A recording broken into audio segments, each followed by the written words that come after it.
Hermanos, Dios les bendiga. Nuevamente nos vemos por este medio para continuar con nuestro estudio de la carta a los Hebreos. Y bien, este es nuestro tema número 8, que tiene por nombre El Hijo de Dios, parte 1.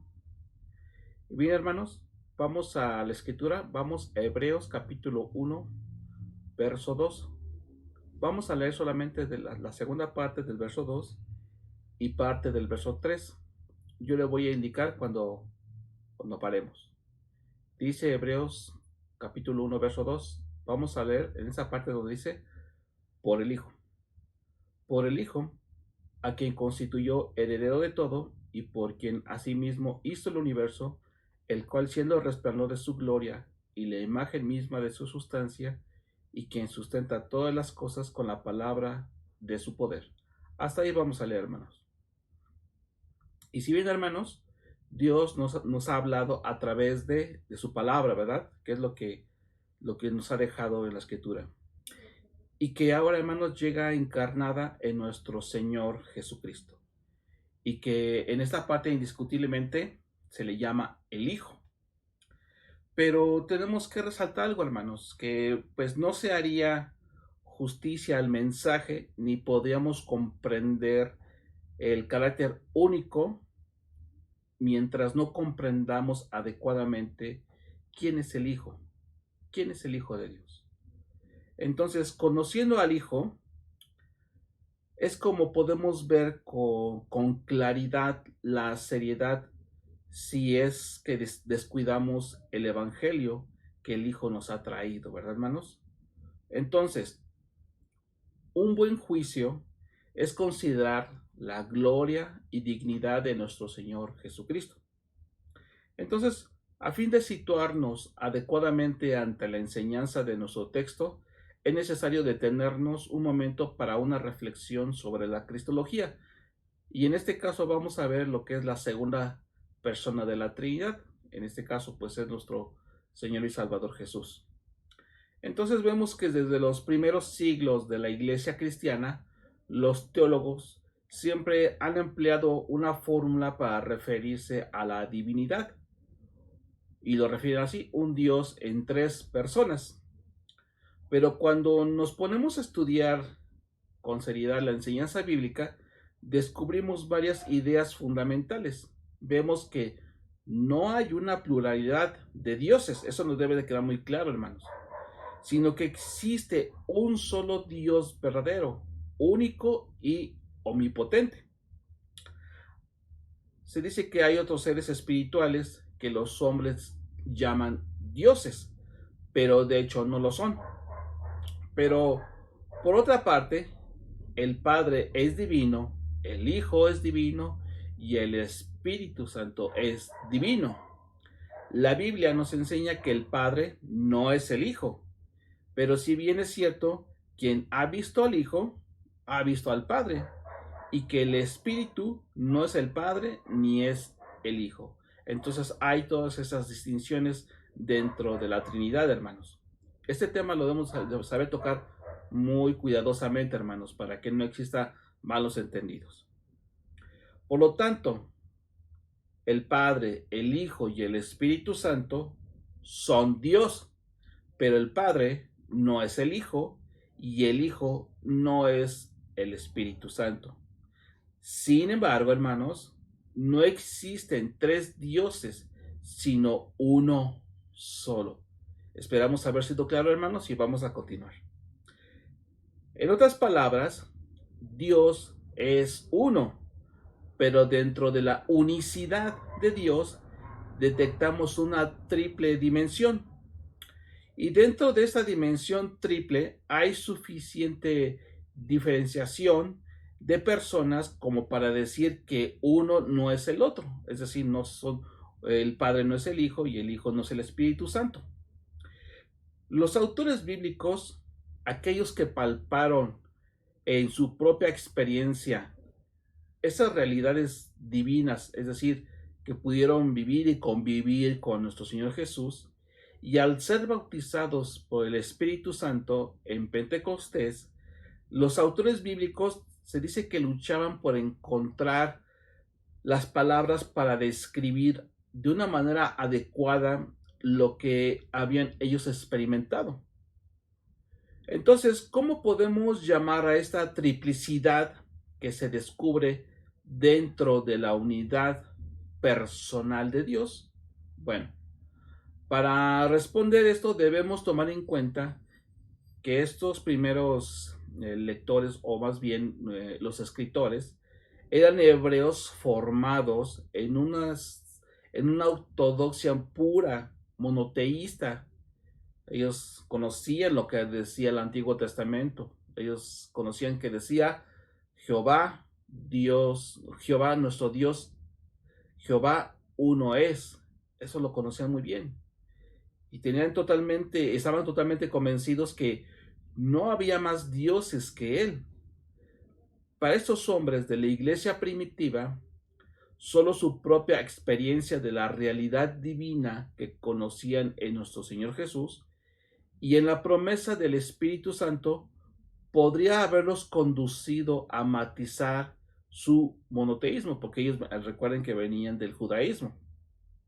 Y para ellos solamente Jehová nuestro Dios, Jehová uno es. Entonces solamente la experiencia de la realidad que ellos vivían y en Jesucristo y la promesa del Espíritu Santo es como pudieron ellos darle esos matices acerca de la divinidad. Nunca sugieren que el Hijo y el Espíritu sean otros dioses distintos de Jehová, pero también por otra parte nunca admiten una cuarta manifestación personal de Dios, aparte del Padre, del Hijo y del Espíritu Santo. No reconocen a otro que ostente esta divinidad. Esto les quedaba muy claro. Entonces, ¿cómo podemos explicar esa triple dimensión? ¿O qué palabra se podría utilizar para definir a los tres? Bueno, los cristianos de los primeros siglos acabaron empleando la palabra persona y lo definieron tres personalidades en un solo Dios. Nuestra experiencia humana, la personalidad se dice que está vinculada a lo complejo de la individualidad. Cada persona se dice que es un individuo y no podemos imaginar a un solo ser que tenga tres personalidades, ¿verdad? No podemos imaginar a una persona así. Y esto no lo podemos imaginar porque de perspectiva o punto de referencia siempre va a ser lo humano. Entonces, imagínense, hermanos, tratar de explicar lo divino en términos humanos es un poco complicado. Sin embargo, tenemos que ser diligentes en explicar esa parte. Y entre los hombres, no concebimos que pueda existir una diferencia entre lo personal, entre la personalidad y la individualidad, porque no existe ninguna razón por la que deba ser así en el caso de Dios. Es decir, muchas veces como humanos queremos encasillar o definir en los términos humanos acerca de la divinidad de Dios y en este caso acerca de la Trinidad. Nuestra capacidad puede ser escasa, puede ser poca, pero de acuerdo al lenguaje que Dios nos ha dado, tratamos de responder estas interrogantes. En realidad, todo lo que la Biblia nos revela acerca de Dios se expresa de una manera sosa en un lenguaje humano y con puntos de referencia procedentes de nuestra experiencia humana. Todo lo vamos a tratar de explicar de una manera de un lenguaje humano y con un referente de nuestra experiencia humana. Entonces, hermanos, vemos que no se puede ocupar o utilizar un lenguaje divino y a la vez comunicarnos algo. ¿Por qué? Porque tratar de plasmar lo divino en un lenguaje divino sería muy complicado para nosotros entenderlo. El mismo Señor Jesús, cuando el Señor Jesús le explicaba a Nicodemo acerca del nuevo nacimiento y le explicaba en términos humanos, y Nicodemo no podía comprender la complejidad de esto. Y dice, si no entiendes lo terrenal, ¿cuánto más vas a entender lo espiritual? Entonces, hermanos, vemos que no se puede utilizar como punto de referencia experiencias que estén fuera de nuestro alcance. Es decir, Dios no nos va a enseñar algo que esté fuera de nuestro alcance o comprensión.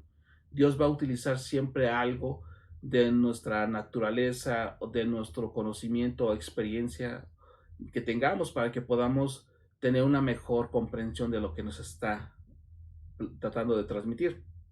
Entonces, todo lo que ahora estamos tratando de matizar acerca de Dios se nos escapa en cuanto a su realidad más íntima o más profunda, por cuanto nosotros no somos Dios y no podemos entrar dentro de la esfera divina para entenderle. Debemos entender nuestra pequeñez.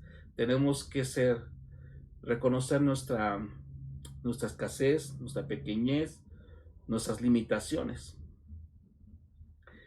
Estamos forzados a emplear ilustraciones humanas para poder entender esa parte. Y la fórmula que con el tiempo ha hecho más justicia a la revelación bíblica es esta: un Dios en tres personas. Nos podemos quedar así con una definición concreta y básica.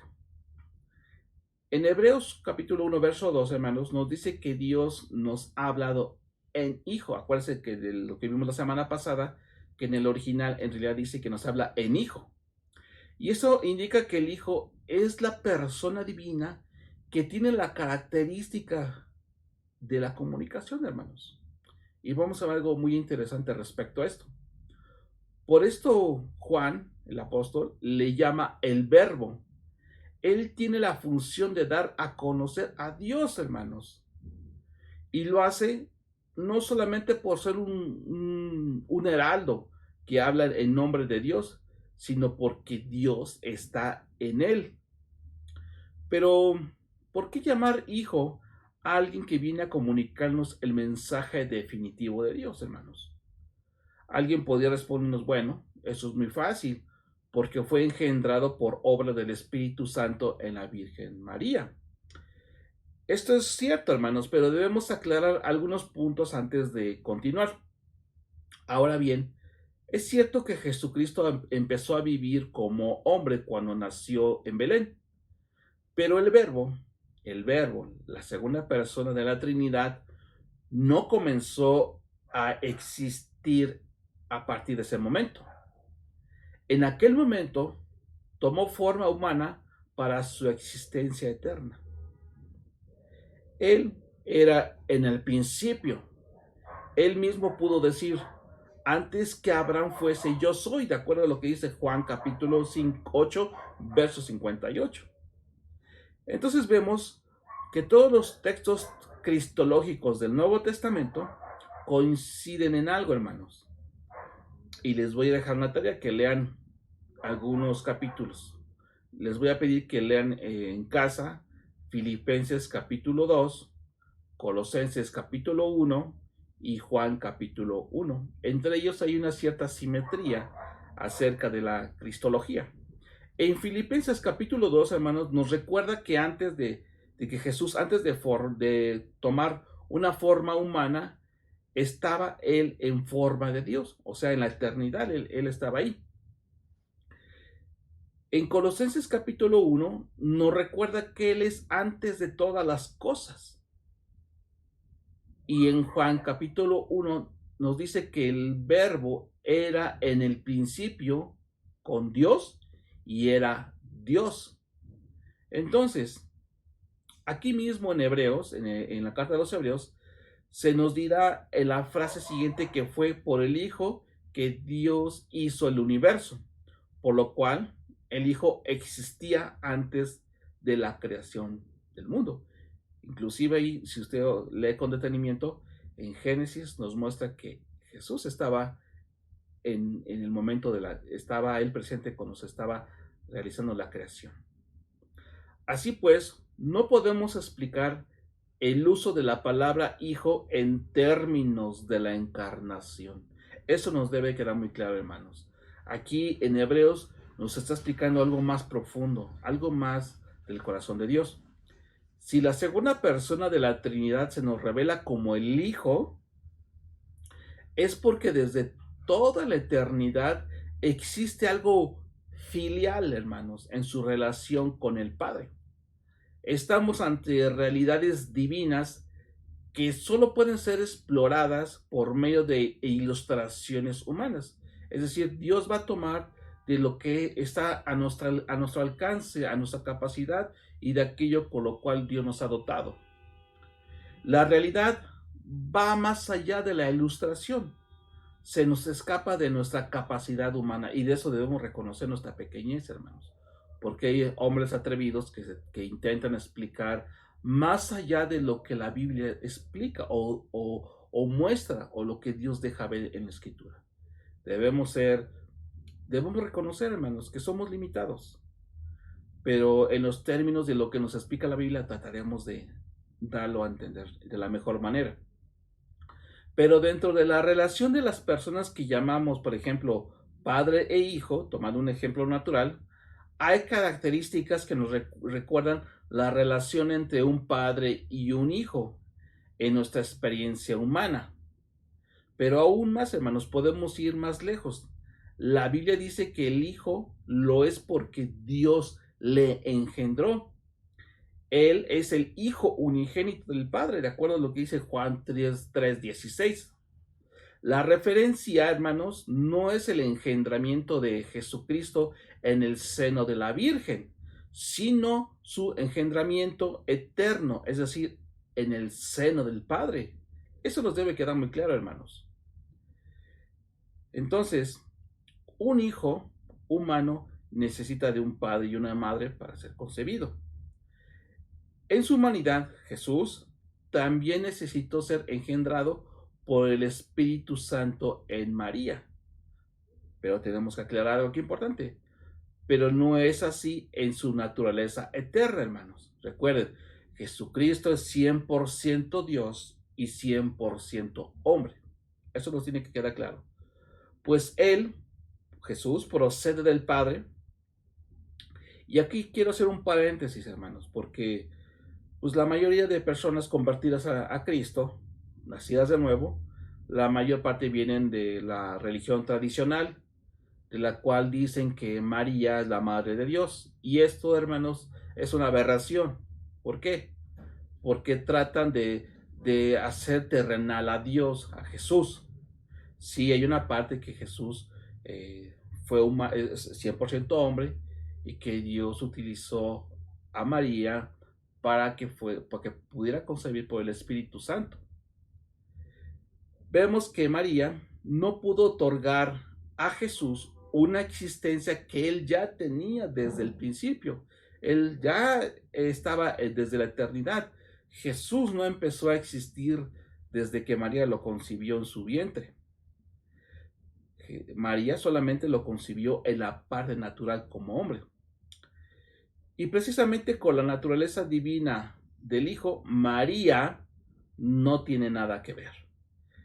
Su parte de María es la de concebir por obra del Espíritu Santo aquella naturaleza humana que él tomó al encarnarse. Entonces, en cuanto el Hijo es Dios, María no es su madre. Entonces, usted ya va a tener un elemento para poder explicarle a aquellas personas que están en la religión tradicional, que siguen, pues ellos adoran a María y eso, pues bueno, es aberrante, ¿verdad? Entonces, el Hijo es el Hijo por proceder del Padre, o en palabras del apóstol Juan, por estar en el seno del Padre, de acuerdo a lo que dice Juan 1:18. Vamos a la escritura, hermanos. Juan 1:18 dice lo siguiente: a Dios nadie le vio jamás. El unigénito Hijo que está en el seno del Padre, Él le ha dado a conocer. Entonces, podemos ver otro matiz, hermanos. Un hijo humano siempre tendrá menos edad que el Padre. Lo entendemos, lo comprendemos, lo comprendemos de una manera muy, muy natural y hasta obvio, ¿verdad? Pero en el caso del Padre y del Hijo, hablando de Dios, no es así, porque el hombre tiene una temporalidad. En algún momento el padre deja de ser padre cuando muere, o el hijo deja de ser hijo cuando también fallece. Entonces, en el caso de Dios, no es así, hermanos. El Padre y el Hijo lo son eternamente desde el principio. No ha habido ningún momento en que el Hijo no haya existido. Él, él es siempre, siempre ha sido, porque a Dios y al Hijo nadie nos creó. Desde siempre el Hijo procede del Padre y desde siempre el Padre engendra al Hijo. Este es el alfa, este es el principio. Quizá alguien nos puede decir, bueno, entonces, ¿cómo voy a entender lo que dice Hebreos 1.5? ¿Qué dice esa parte de Hebreos 1.5? Voy a leer solamente una parte del verso 5. Dice, mi hijo eres tú, yo te he engendrado hoy. ¿Cómo podemos entender esto? Bueno, esto no implica que hubo un tiempo en que el hijo no existía. Es decir, este verso, esta porción parece que da a entender que Jesús empezó a existir a partir de un momento, pero no es así. Suponiendo que este fuera una referencia a la relación eterna entre el Padre y el Hijo, y no una referencia ni a la encarnación ni a la ascensión, habríamos de entender que este hoy, esa palabra que se refiere ahí, se refiere al eterno presente de la eternidad. El engendramiento del Hijo es un acto eterno, no temporal. En otras palabras, desde la perspectiva de nuestra temporalidad, es como si el Hijo siempre procediese del Padre y fuese el reflejo del Padre constante y eterno. Estamos hablando cosas muy profundas, hermanos, que en verdad necesitamos meditar y meditar sobre eso, orar y que Dios nos muestre acerca de Él. En su amor, Él se revelará a nosotros. Entonces, hermanos, estamos intentando hacer justicia a lo que la Biblia se limita a revelarnos y que de una manera forzosa utiliza ilustraciones y figuras. Usted, si ha leído la Biblia, se encontrará que hay demasiadas ilustraciones, figuras, formas que nos da a entender acerca de realidades espirituales y eternas. Entonces, hermanos, el Hijo es llamado Hijo porque de alguna manera que nosotros no somos capaces de entender. Debe su origen al Padre, pero cuando hablamos de origen, no estamos hablando del cronos, del tiempo, hermanos. Estamos hablando del origen en un sentido de procedencia. No estamos diciendo que hubo un tiempo antes del cual el Hijo no existía, sino que siempre procede del Padre. O dicho de otra manera, hermanos, podemos ver lo que dice Juan capítulo 1, verso 1. El verbo siempre ha estado, y eso significa que siempre ha estado frente a Dios. Y en una traducción exacta de la frase era con Dios. Y vamos a leer Juan 1:1. Dice, en el principio era el verbo, y el verbo era con Dios, y el verbo era Dios.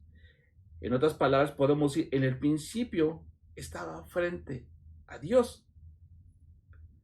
Entonces, el Hijo está delante del Padre, reflejando su luz. Es decir, Él nace del Padre como el reflejo en un espejo, como en un espejo nace del objeto que está reflejando. Y constantemente hay este fluir de luz. Se llama Hijo porque tiene la misma naturaleza y esencia del Padre del cual procede, porque se parece en todo al Padre, porque tiene una relación única de afecto y de derecho con el Padre, porque sale del Padre y es engendrado por Él. Sin embargo, hermanos, todas estas matizaciones hemos de volver a insistir que la palabra hijo es una ilustración humana. Es de alguna manera una ayuda para entender lo que de otra manera seríamos incapaces de entender, al menos en esta era o en esta vida, hermanos. Y nos debería de consolar el recordar que la Biblia nos promete que un día conoceremos a Dios como Él nos conoce a nosotros, hermanos. Y ese sería un día glorioso, hermanos, cuando le tengamos de frente a nuestro Redentor, a nuestro Salvador.